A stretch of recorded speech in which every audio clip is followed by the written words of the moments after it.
Nah, cuman itu kayak yang masalah jodoh, kayak susah, bukan susah sih. Kayak ada sesuatu kayak nggak jadi gitu. Ada yang mau dikenalin tiba-tiba nggak jadi gitu-gitu, Ustaz. Oh gitu. Dikenalin nggak jadi. Selama 2 tahun terakhir ini. Ada yang oke, tiba-tiba mau yang istri kedua, gitu-gitu loh. Padahal maunya jadi istri Tiga. sama lo Pak Haji Hasan sama.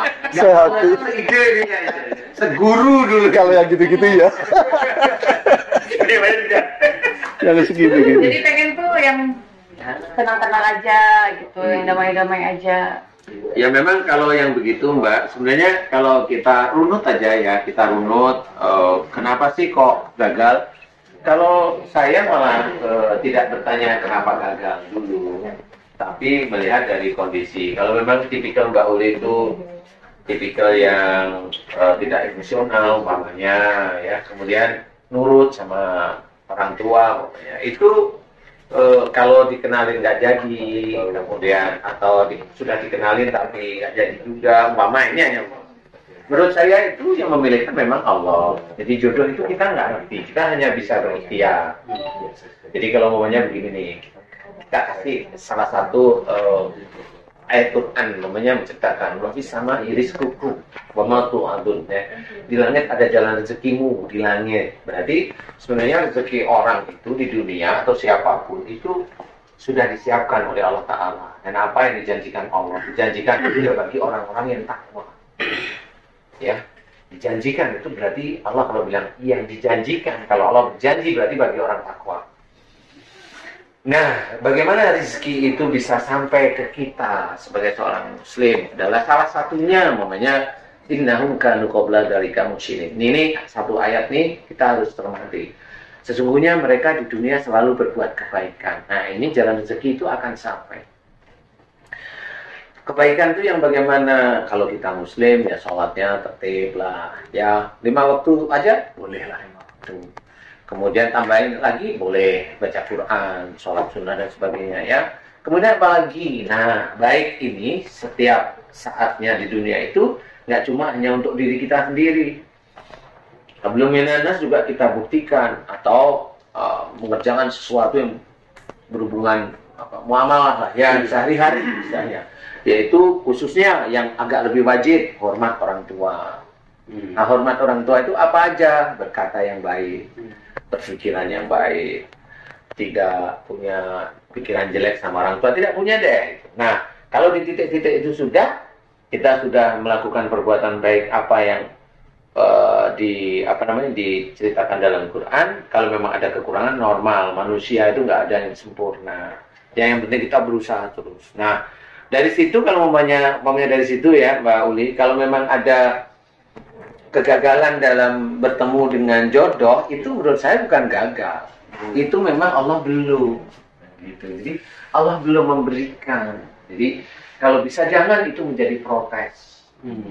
Hati-hati, karena kalau itu protes berarti kita tidak meyakini bahwa Allah itu yang mengatur rezeki kita. Padahal kita harus meyakini Allah itu yang mengatur rezeki kita. Kalau kita protes berarti kita itu seperti ngambek seperti pada orang tuanya. Jangan, Allah itu yang menciptakan kita. Jangan kita samakan dengan orang tua yang bisa kita ajak ngomong, kita nggak suka, kemudian kita ngambek, itu nggak boleh. Tetap husnudzon pada Allah Ta'ala. Allah belum memberikan jodoh. Nah, itu kapan? Nah, pertanyaan kapan ini sebenarnya haknya Allah. Kalau memang maunya kapan itu cepat, dekatkan diri pada Allah Ta'ala itu dengan baik, bukan cuma segera saja ya. Baik itu benar serius. Dirubah semuanya. Jadi dirubah semuanya itu bukan terus dari baik menjadi tidak baik, enggak. Maksudnya yang kurang-kurang baik itu dirubah menjadi suatu kebaikan di hadapan Allah Ta'ala. Kemudian mulai yang Mbak Uli, kalau memang Mbak Uli kerja, mulai pekerjaan itu diawali dengan bismillah. Nah, itu nanti kalau Allah sudah melihat sehari, seminggu, 1 bulan, Allah kan melihat nih. Kinerjanya Mbak Uli itu dilihat oleh Allah Ta'ala melalui malaikat, disampaikan terus. Nah, di situ mulai Allah itu mulai mengatur siapa yang jodoh yang cocok dengan kriteria imannya Mbak Uli, kriteria amal-amalnya Mbak Uli. Itu Allah yang menyediakan, bukan dengan seperti zaman-zaman sekarang atau zaman gimana. Jadi kayak jodoh itu terjadi karena pelet. Nah, itu kan sering ya. Nah, itu memaksakan kehendak, menafsu. Pelet itu kalau memang terjadi dan wanita itu dapat, berarti dia melakukan kemusyrikan. Jadi dia memaksa istilahnya. Nah, itu tidak boleh. Walaupun itu terjadi diizinkan oleh Allah Ta'ala akhirnya menikah, ya, tapi dia memaksa. Sama seperti orang mencuri. Walaupun Allah mengizinkan, saya tidak bilang ridho ya, beda. Mengizinkan itu semuanya kan diizinkan. Kalau ikhtiarnya ada, diizinkan. Persoalan haram halalnya, itu persoalan yang orang kan beda-beda. Jadi intinya adalah, Mbak Uli, dekatkan diri Mbak Uli dengan Allah Ta'ala beneran. Dekat dengan orang-orang yang baik.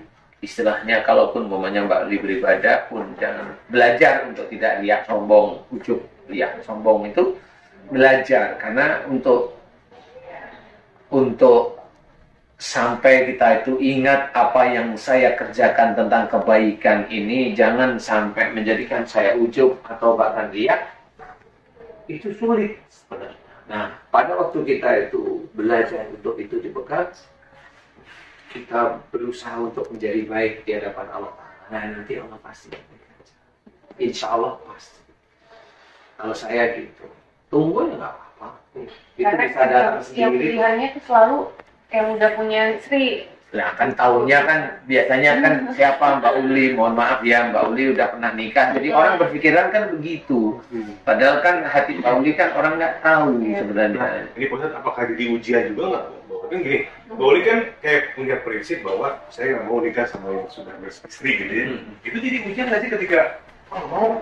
Apakah itu jadi ujian seperti apa? Ya sebenarnya kalau kita itu belajar untuk survei, ini survei ya. Yang real dulu deh. Survei itu orang yang saya tidak bilang Mbak Uli ya. Orang yang akan mendapatkan jodoh itu adalah nanti itu orang yang dia sudah punya pasangan. Iya bener lah. Iya, orang yang sudah mendapatkan pasangan. Karena orang mendapatkan pasangan itu aneh-aneh pikirannya kadang-kadang itu. Nah itu lebih berani, lebih globalnya itu ya bener gitu loh ceritanya. Lebih berpengalaman untuk menipu satu dengan yang lainnya. Menipu? Iya, serius loh. Expert banget ya. Iya, jadi kalau dianggap itu survei itu nomor satu adalah laki-laki yang sudah punya istri itu nomor satu, gampang sekali deketin cewek karena dia pengalaman dan memang suka kelihatan keren ya kalau laki-laki yang sudah punya istri itu ya. Bagi wanitanya kali ya. Tapi kalau bagi laki-lakinya itu kan gini ya, mamanya maaf nih ya, maaf nih ya. Mas Bobby ini kan dulu nggak sekeren ini gitu ya. Keren banget gitu. Sampai Mas Bobby itu juga parfumnya aja udah milih ya. Roja. Waduh ya Allah. Enigma. Masih dalam angan-angan. Jadi kalau umpamanya kita berpikir real aja nih, Mbak Uli, ini real tapi misalnya kan santai ya. Laki-laki yang sudah beristri itu kalau dengar siapa dia, mohon maaf Mbak, saya nggak merendahkan ya. Ini hanya sehari-hari ya.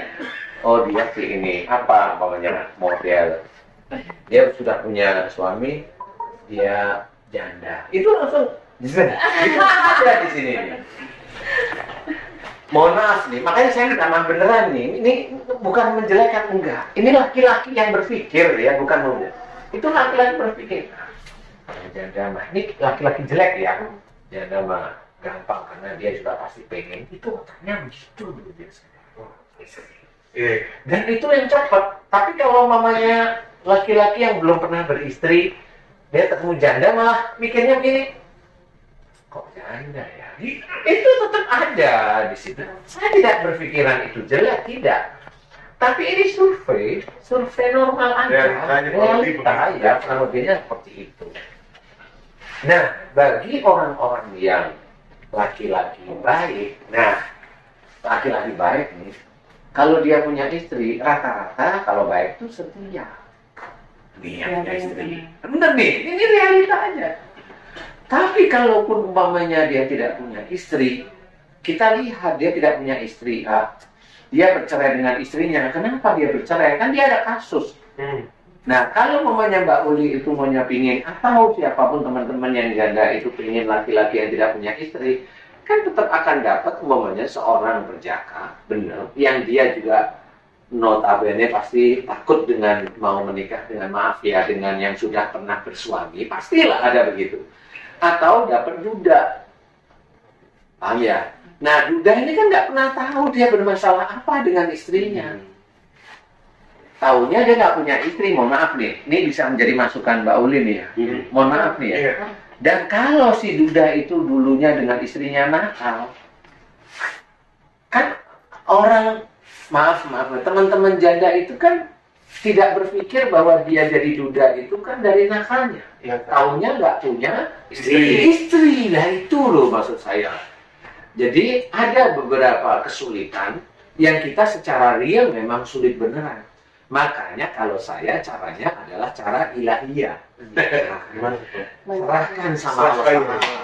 Dengan cara-cara Allah. Satu, innahum kanu qabla dzalika muhsinin. Sesungguhnya mereka selalu berbuat kebaikan. Buat kebaikan aja terus. Kanu qalilan minal laili ma yahjaun, orang-orang yang menyedikitkan tidur. Maksudnya apa? Datang ke majelis taklim, ke taklim pengajian. Yang pengajiannya baik loh. Ini bukan sesuatu yang malah nyalain saudara-saudaranya yang lain. Bukan, ini benar-benar ustadznya kompeten, kan gitu ya. Kayak Ustadz Dilman ini kompeten. Insya Allah ya. Jelas tidak mau menyalahkan saudara-saudaranya yang Islam, yang sedakwah itu. Belajar, dilihat ustadznya. Kapasitas ustadznya itu harus dilihat. Jangan ustadz yang ngomporin mulu itu ya, jangan. Nah, ini terbakar nih nanti. Kemudian apalagi wabil asharihum yastaghfirun. Jadi mulai senantiasa dekat dengan Allah Ta'ala dengan sholat sunnah tahajud, menambah ibadah. Dan di tahajud itu, nah ini yang susah nih, tidak banyak meminta tapi malah banyak mohon ampun. Nah itu susah sekali. Karena orang itu di sininya, itu image-nya banyak dari teman-teman kita yang dakwah itu pada waktu tahajud, mintalah gitu. Apa yang kamu inginkan, mintalah. Jodoh, harta, harta. Kalau saya memang sih boleh, tetapi Allah yang ini Allah mengajarkan loh ini.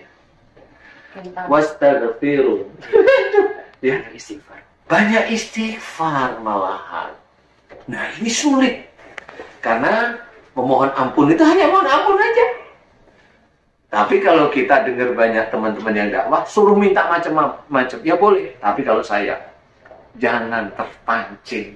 Nah, minta ampunlah terus. Ya Allah, jika saya sejak akhir balik hingga saat ini banyak melakukan kesalahan-kesalahan dan dosa yang selalu melanggar firman-firman-Mu dalam Quran, komplit nih, dan juga selalu melanggar sunnah-sunnah-Mu, kita tidak mampu karena memang banyak sekali. Aku mohon ampun kepadamu ya Allah, astagfirullahaladzim. Itu aja dimohonkan ampun. Kita masuk ke ranah ayat tersebut. Jadi bukan hanya untuk duniawi saja. Malu kalau saya malu. Allah menganjurkan mohon ampun, kita minta. Malu kalau saya. Walaupun boleh? Boleh sih. Tapi yuk anjuran Allah kita gunakan. Kan gitu kalau saya itu. Paham ya? Kita gunakan terus. Kemudian apalagi? Wa fi amwalihim haqqul lis-sa'ili wal mahrum umpamanya. Jadi ada di antara harta kita itu yang miliknya orang yang meminta dan tidak meminta. Itu harus kita berikan. Entah itu wujudnya zakat kita mal, ya zakat mal kita maksud saya, atau infak, sedekah. Niatnya satu, lillahi ta'ala. Jangan kita itu menginfakkan atau mensedekahkan, tapi kita ingin kembalian dari Allah Ta'ala. Lillahi ta'ala. Nah itu yang jangan. Karena orang-orang banyak menyuruh orang sedekah itu biar nggak kena musibah, biar nggak sakit, biar nggak macam-macam. Jangan. Niatnya satu lillahi ta'ala, biarlah Allah yang ngatur. Nah nanti insya Allah sampai.